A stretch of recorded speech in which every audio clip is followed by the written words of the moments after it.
Hello! Hello, hello. I'm so glad you guys made it through the giant winter storm. Well, this half did, that half not. But anyways, I'm Kevin Napora. I'm a landscape designer with Salisbury Landscaping. And normally I give just a talk on gardening, but because there's such a variety of people, I'm also going to talk about landscaping as well. So those people who did a little bit of landscaping last year and are looking to do landscaping as well this year. So we'll cover a little tiny bit of that. But see if my little thing is working. Yay! All right. So I sort of give it a talk from freeze to thaw, and this talk is from thaw to thrive. So what I really like in the winter time is being able to sit out on the patio. I like blankets, I like electric heaters, I like all those nice things. And while I'm making my poor dog shiver outside, he also has his blanket I'd like you to see. I think about things that I'm going to do for the coming spring. So usually at about the beginning of March or so, you can go into all of the greenhouses, Salisbury greenhouse. You could go into Canadian Tire, Costco, all of them, and they start selling bulbs. So things like gladiolas, dahlias, all of those things. So if you're buying them, usually about that time you're going to start potting them all up. And then about March 15 or so, somewhere in there, you're going to look at doing all of your seeding. So in my kitchen, basically there's a little two little spots where we can sit and eat, and the rest is just all plants. So I've got my little lighting system, I've got all my pots, and I also buy all kinds of indoor pots. When I'm at the greenhouse, they have lots of, like right now they have the hydrangeas, they have the Easter lilies. So I get really tired of sitting in the dark in the snow, and I like flowers in the house. Just a note though, like those hydrangeas that you buy or those plants that you have bought for the spring, a lot of times they don't make it through the winter. So if you're hoping to keep those primulas going all the way through to May or June, a lot of times they don't make it. But it's about really enjoying them while they're growing around in March. So something that you should have done way back in November is cover your evergreens. So I'm actually going to start with that. So generally about now or about at the end of the month, you're going to uncover your plants. And so if you have cedars, I always recommend that you cover your cedars for 3 winter seasons. Cedars are not from Alberta, they're from BC, and they take a long time for their root systems to grow to catch. So they do need to be covered. If you have junipers, oops, I'm supposed to stand behind a line. If I stand over there, I get feedback. Anyways, if you have junipers, they should be covered for a couple of years. And then sometimes people buy those pom-pom things, they're all sculpted. Usually I recommend that you cover those for at least 1 season, if not 2. If you have concrete water features, they absorb moisture through the winter. And then what happens in the March or so, that moisture freezes and then thaws and freezes and thaws, and it actually cracks your concrete features. So you do need to cover those as well every season. Cedars. Everybody loves cedars. You go to the store and they're like incredibly cheap. They're not from Alberta. it's very difficult to get them to grow. And so especially if you're trying to create a hedge out of them, always expect to lose 60% of them. So it's just automatic, or they may live, but the deer will come and eat them. So they should be covered, and you can actually spray them with a deer repellent as well, but just expect them to die. Another thing with evergreens is bouncing light. Oh, so just a note. The reason that you're covering them, you're not making a parka. You're actually making a sunscreen. So the point of it is to prevent the sun from burning the leaves. And when you put cedars or junipers against a fence or against your house, the light bounces off the house and burns the inside. So that's one of the reasons why you cover them. And then also Zone 4. So I have a Costco membership. A lot of my friends have Costco memberships, and we love their plants because they're super cheap. They're also mostly Zone 4s. So with a Zone 4, that's kind of like Kelowna weather, somewhere in that area. And the Zone 4s can live, but if we get a really bad winter, they'll just all die. Or they may half live, and that's worse because it takes like a good 3 years for them to actually regrow back. So just be mindful of choosing Zone 4s. If you're looking for a hardy, easy care garden, try to always stay in your Zone 3. So I have a great fun story. I love planting spring pots and pansies, and especially violas. Violas look like a pansy. A pansy has a big flower, and a viola has a little tiny flower. Generally, they're on sale right now, and they come in all kinds of different colors. They are super hardy. So I love planting them up. And so this particular day, I read the weather report. You can never trust the weather report because you never know what it's going to say. But it said there was going to be snow. But it was like, it was a Saturday, there was a sale. I bought a whole bunch of pansies and violas, potted them all up. And this was the very next morning. It literally was 8 inches of snow. So, if that's the case, just let the snow be until the weather starts coming up. And then when the weather starts coming up, the snow will protect the plants. They all lived. I spent like $70 worth of pansies and violas. Every single one of them lived right through this snowstorm. But I do believe I love spring pots, I like summer pots, and I like fall pots. So I'm constantly changing out my pots. And with spring pots, you can buy primulas, you can buy the pansies, and you can, when you walk your dog, always carry your pruner, because you can snip some dogwoods, you can dig out some birch trees, and you can make quite a lot of really nice looking things for a good couple of months. One of my clients, her spring pots always looked amazing. And I was like, how on earth do you do that? Like, what are you doing? And so she goes to Michael's and the dollar store, and so she picks up a whole bunch of flowers, and then she mixes it in with the pansies. So then it looks really, really good. And then that'll carry you right through to the middle of May when you start doing your plants.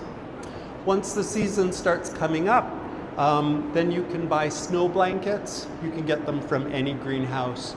And then just cover the plants if the night temperatures drop below 0. Okay, early April. So that's coming up really soon, and that's pruning season. So with early April, you're going to do all of your fruit trees in particular. So some basic tools. If you're brand new to gardening, the minimum you need a pair of pruners, you need a dandelion digger, and a hoe. And a special hoe that I like is called an oscillating stirrup hoe. Oh, there's a picture right there. Okay. It's a hoe that has a big hole in it. And so if you have bark mulch, or even gravel, you push the hoe through and all of the bark mulch goes through the middle and it cuts the roots. So there's a blade on both sides. So perfect for using in the garden. As you get into pruning and you start getting a card from Lee Valley Tools, then you can go crazy and start buying all kinds of tools.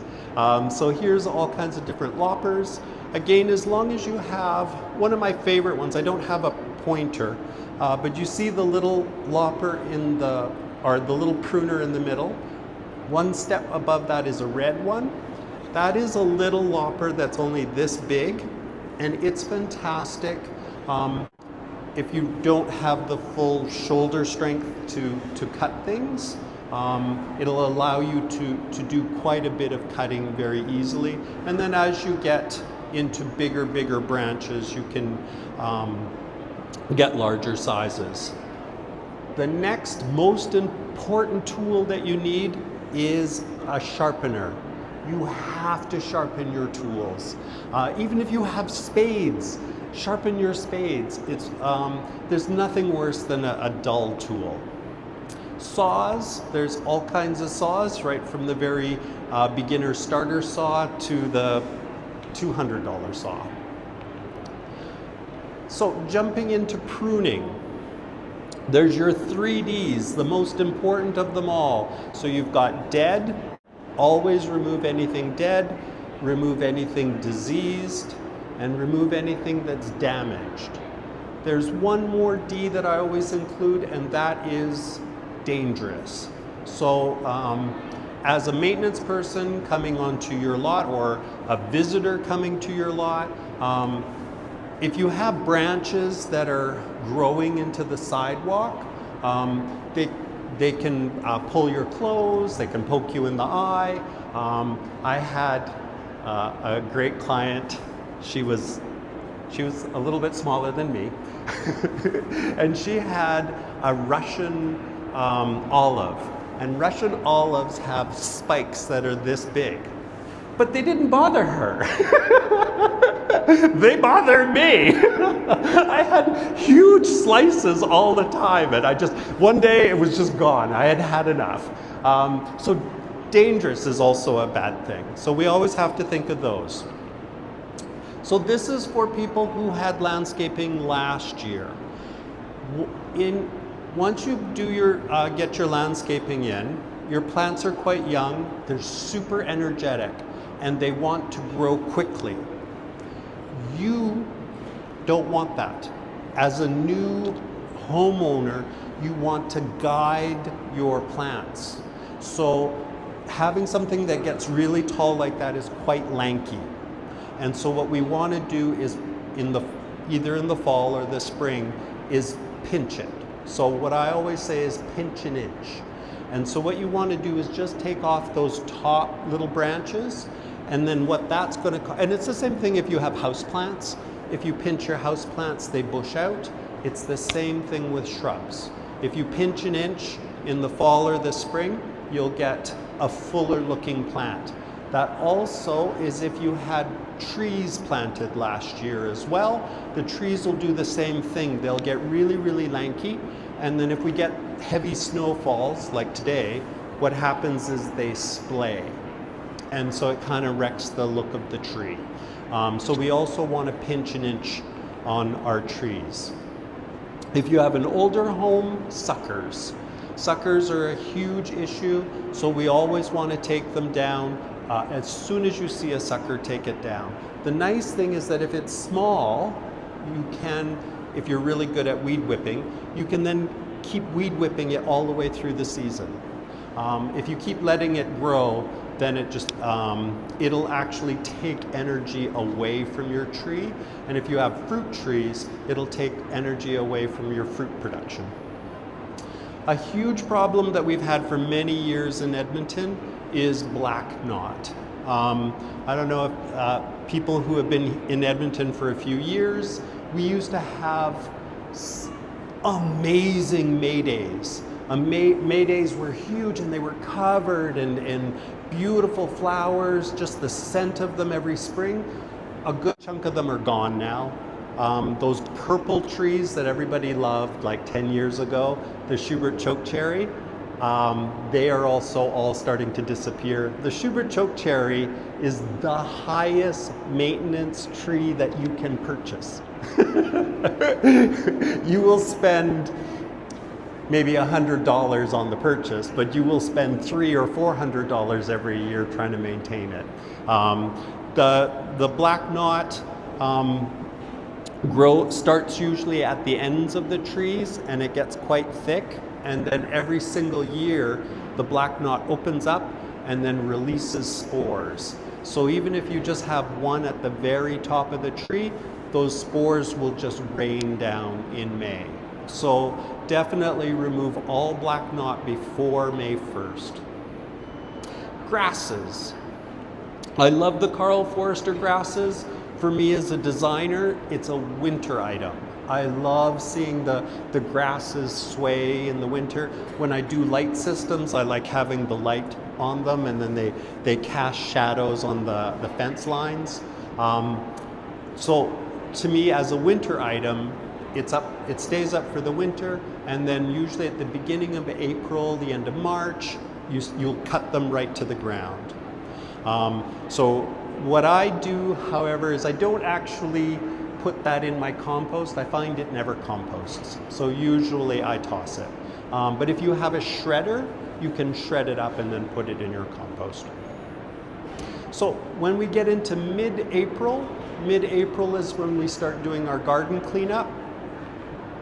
And so going all the way back to the beginning of the talk, we talked about your little seedlings. You got all your little seedlings, you're pricking them out, you're putting them into your trays, and then now you can start putting them outside into your greenhouse. So usually about mid-April is when I put up my greenhouse. I have my little heater in there. If it gets to -20, everything comes out. And then in the morning, it all goes back in. But I love my little greenhouse. Okay, so cutting back your garden is usually October 15th or April 15th. So, what if you just bought a house? All the snow is melted. You've never had a house before. What do? Well, one, you could hire a gardener. But I've kind of broken all the perennials down into just 3. So you only have to recognize 3 perennials. So the first one is a ground cover.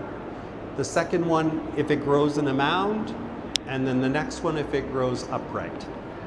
So you're looking at all of these strange plants. You have no idea what they are, but one seems to be growing flat on the ground. Test question. Who knows what this is? A what? It's a burkini, yeah. So anyways, with the ground covers, they just grow straight on the ground. You don't do anything to them.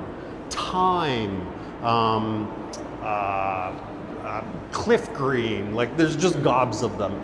If they're growing flat on the ground, leave them alone.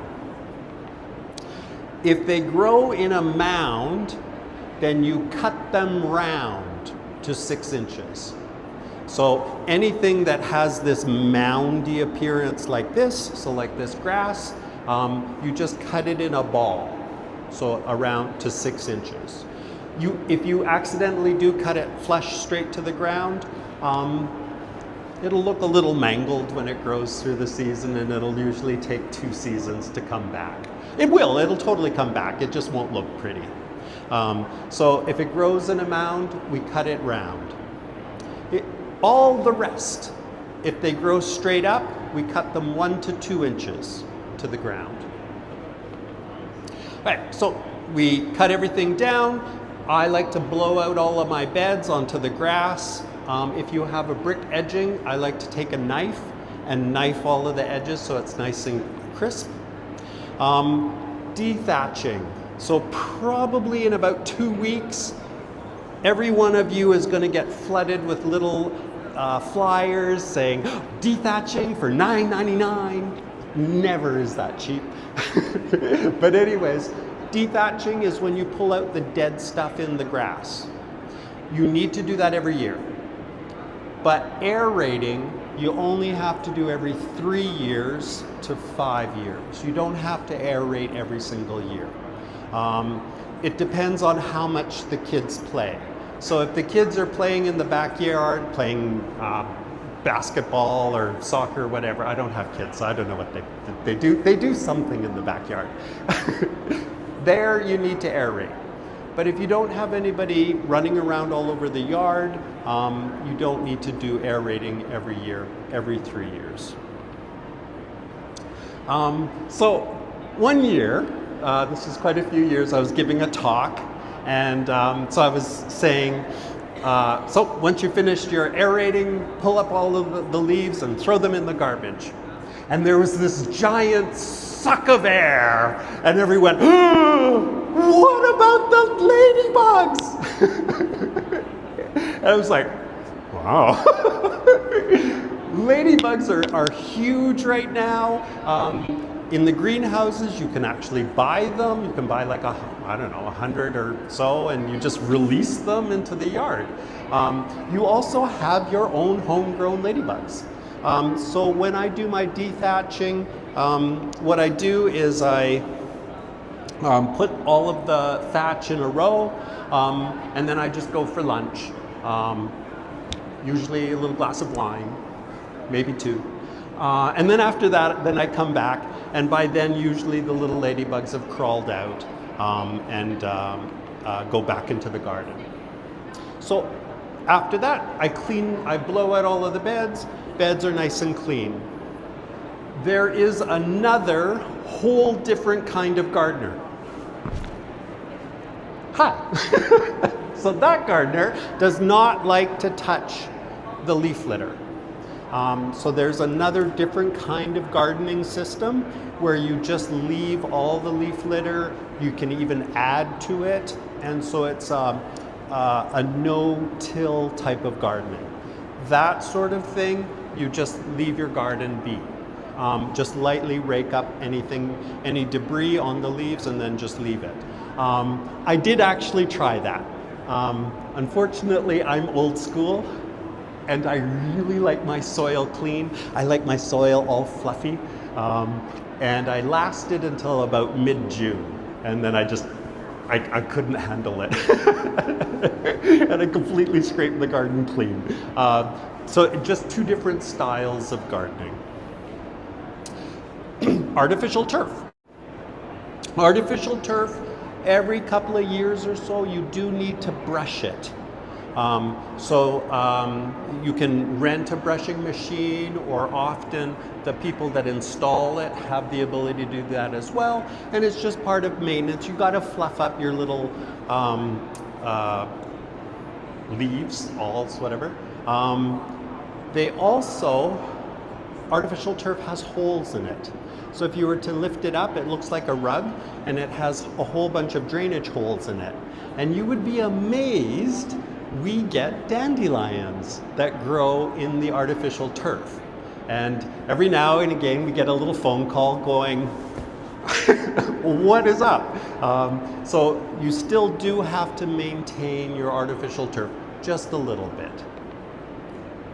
Okay, so we're gonna just get into, maybe there's a group of you who are here to get some landscaping done. So you're off to the backyard wars, you see an amazing booth, maybe Salisbury's booth, and you hire your landscaper.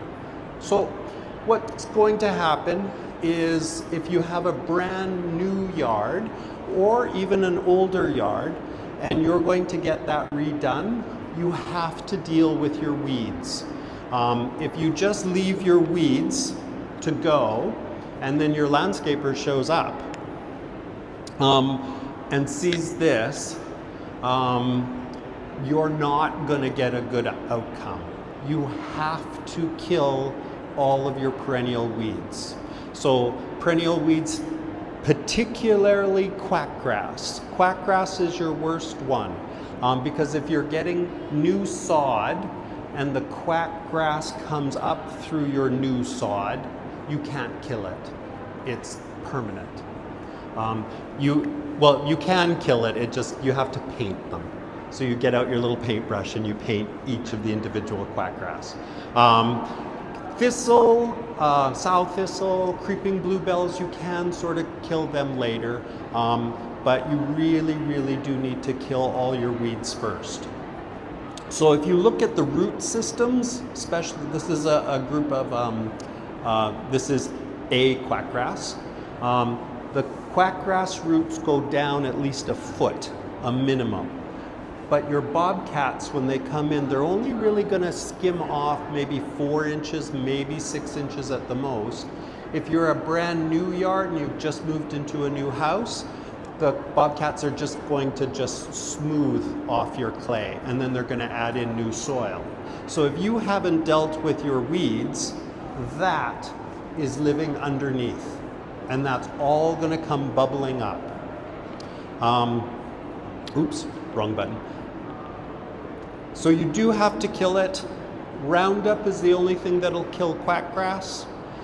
Dandelion killer will kill all of your thistles, clover, sow thistles, the whole boot.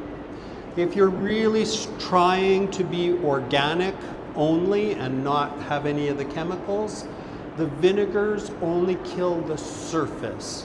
They don't kill the root system at all. So what you have to do if you're going to go strictly organic is have your landscapers come in August or September, and then you're going to spend the summer killing off all of your roots. So the nice thing with Roundup is you can get it done 2 weeks later, it's usually dead. Vinegars, they take time to kill. I did have a couple of clients, they did the whole plastic thing. The plastic thing worked, killed it all, but it took the entire summer.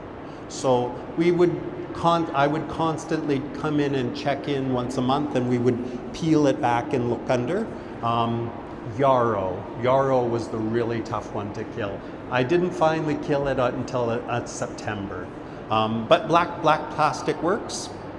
The lasagna gardening, same thing, it does work, but all of those things take a summer. Another thing is, if you've got a brand new house, after you get your rough grade, there's settling that happens.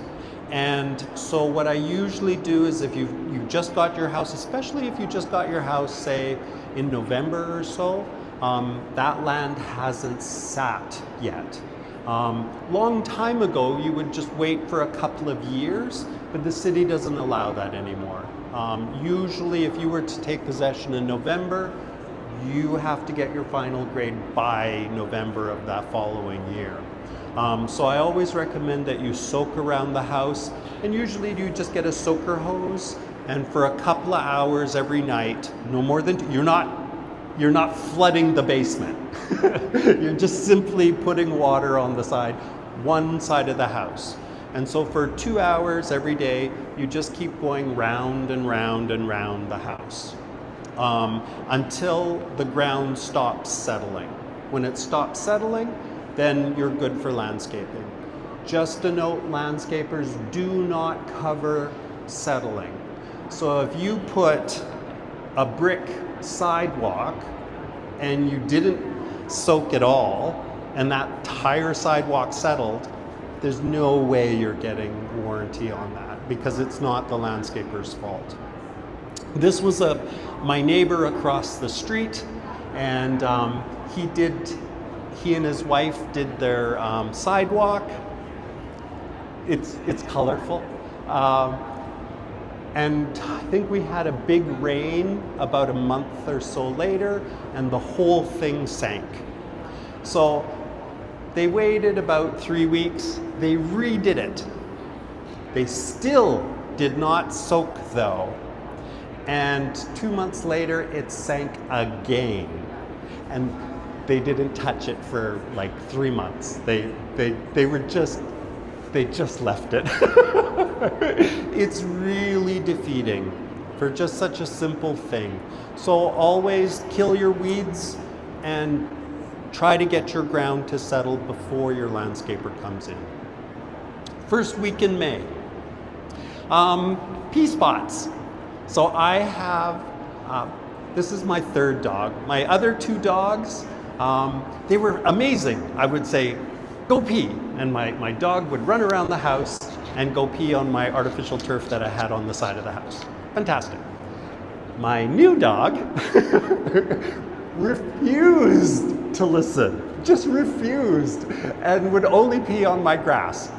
And so here's so many people have dogs that pee. If there's small spots, you can just ruffle up the soil or ruffle up the pea spot, put some soil and put some seed down. If they're really large spots, generally I recommend that you resod, because you can fertilize and seed, but large spots will take all the way till the end of June, beginning of July before they grow in. So for like $4 worth of sod, I would just resod. If you live near a forest or you live near a park or a field of some sort, you'll get mice damage. And so the mice live under the snow and they eat the roots. They eat the crowns of the grass, but not the roots. So generally all you need to do is just add some soil and some seed and water and fertilize it. The grass will come back fine. Also, the beginning of May is a great time to divide all of your plants. So when you're dividing your plants, always wait for them just to start popping up. And then once they start popping up, then split them and then fix the soil. So adding a little bit of peat moss, manure, bone meal, all of those things just help put nutrients back into the space so that you get newer growth with your plants. Also, at the beginning of May, if you're heavy into doing container pots, you are in fight with professionals like me. So I'm always on the hunt for really nice centerpieces for my pots. Way back when I had my own company, I was doing easily 250 pots. And so guys like me are hitting the greenhouses at the end of May, and we're purchasing tropicals. We're purchasing all of those really nice New Zealand grasses and all of that. And then we keep them. So then you head out on Victoria Day, and there's all of these very nice little petunias. But we bought them all already. So if you're looking for really jazzing up your containers, definitely start looking at the end of May and then just keeping them in the house or keeping them in a protected spot outside. As you get closer to Victoria Day, about a week and a half, you have to acclimatize. You have to harden off all of those plants. They've been living in a perfect Balinese garden in the greenhouse where the temperatures are perfect. There's a nice man that comes every morning and waters and fertilizes them every single day. They've had a wonderful life. Not to say that you're not also going to give them that life, but you're going to be putting them outside. And so they need to be acclimatized, they need to get used to the different temperatures. So usually a week to 2 weeks before putting out, put them outside. Also, while you're out there, we can fix your soil. So every 2-3 years, amend your soil. I like putting in peat moss. You can buy compost. from the city, manures, fertilizers, all of those are great for rejuvenating your soil. If you've got a large garden space, again, marking that all out before planting. Composting. Compost, it's a little bit of an art to get a really good compost because you really want it broken down and just ready to be worked into the soil. So rotating your compost, adding, you can get different amendments for your compost. I really like those people that have shredders because they'll shred all of their fall debris and then they'll put that in their compost. And then you get a really, really beautiful compost that's fantastic in the garden. Something that you need to also think about if you're having vegetable gardens is the cabbage moth.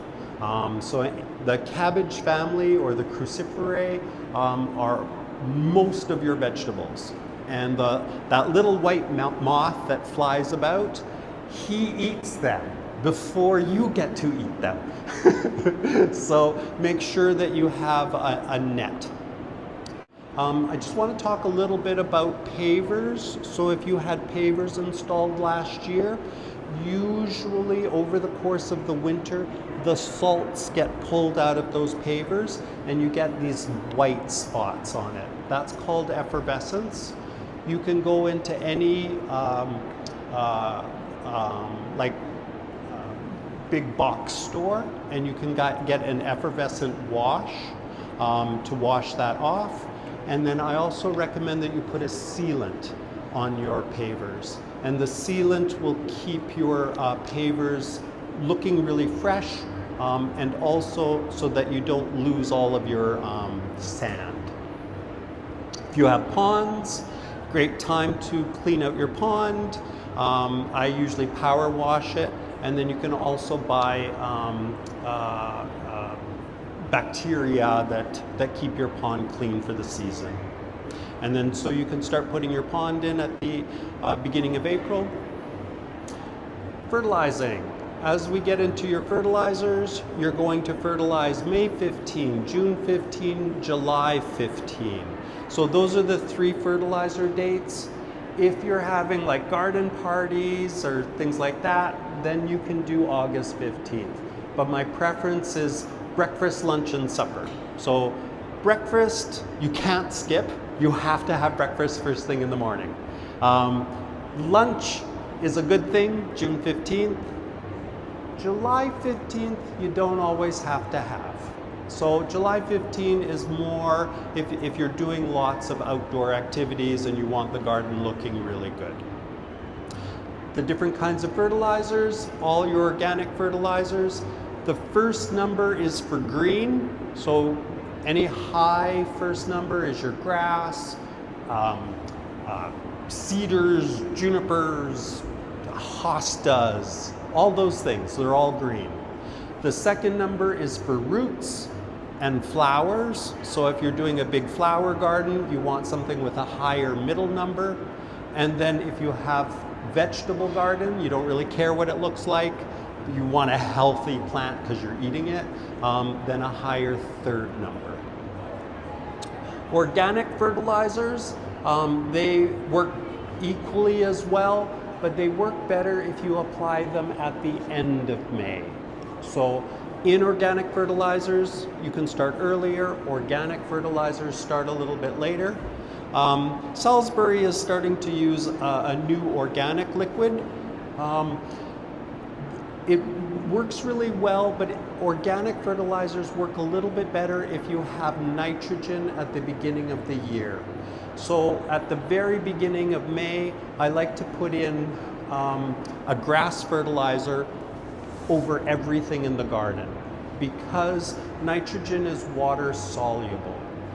So when you have all of the heavy snows like we had and the thaws, it washes out your fertilizer. So put an inorganic nitrogen fertilizer first thing in the spring and then switch over to your your organic fertilizers.